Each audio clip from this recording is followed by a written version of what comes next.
Thanks for tuning in. Barbershop Sports Talk. Do you think part of this is, that maybe we overrate the quarterback position a little bit? And by that I mean, right, Russell Wilson's getting paid exorbitantly more than what Ryan Tannehill is getting paid. And right now the Titans are getting roughly the same production, if not better. The Seahawks just canned Russell Wilson and got Geno Smith for cheap, and now he's playing better than him, right? So does that you need to pay for these expensive quarterbacks unless we're talking about the top of the top, the Mahomes, the Allens, the Burrows, the Rodgers?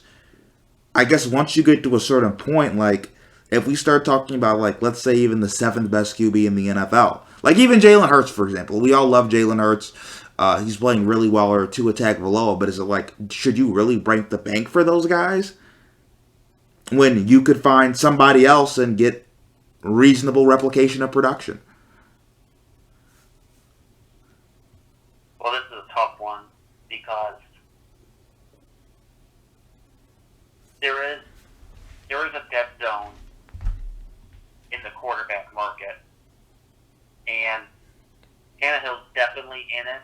Russell Wilson is now trending in that direction, but there's definitely a dead zone where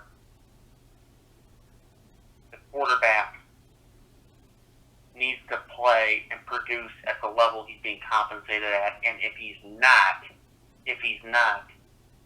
then you got this huge player taking up one player taking up the majority of the cap space for a player.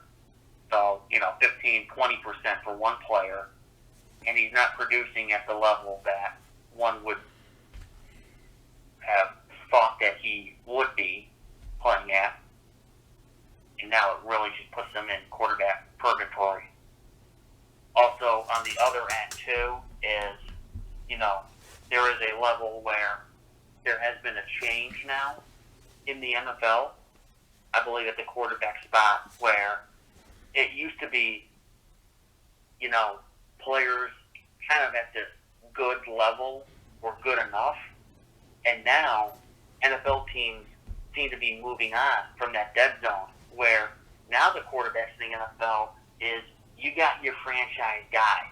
A team has their franchise guy, like a Mahomes or a Burrow or an Allen.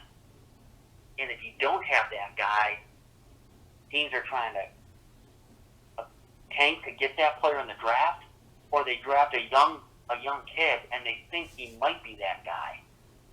Trevor Lawrence, Justin Fields, Trey Lance, all those young guys who might be the guy.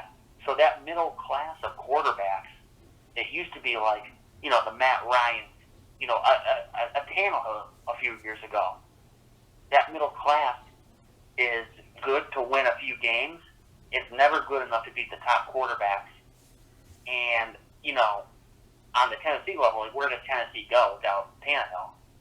Malik Willis, not the guy. So where does Tennessee go? Do they try to, put in a young guy and try to acquire a pick at the top of the draft? But that middle class of veterans, it used to be, even this level, like a Baker Mayfield or a Jimmy Garoppolo, it used to be good enough to have those. Now teams either want the franchise quarterback to compete, or they want to try to have a young kid and be at the top of the draft to take that guy potentially, or they think they do. Like I said, with like a Lawrence, with like a Justin Fields or Trey Lance, they think they have those guys right now. So that middle class is being avoided by teams, and that's kind of been the difference in the NFL over the last about 5 to 7 years. I would say is that middle class is now being totally neglected in free agency, and teams do not want to be in that area at the quarterback bucket.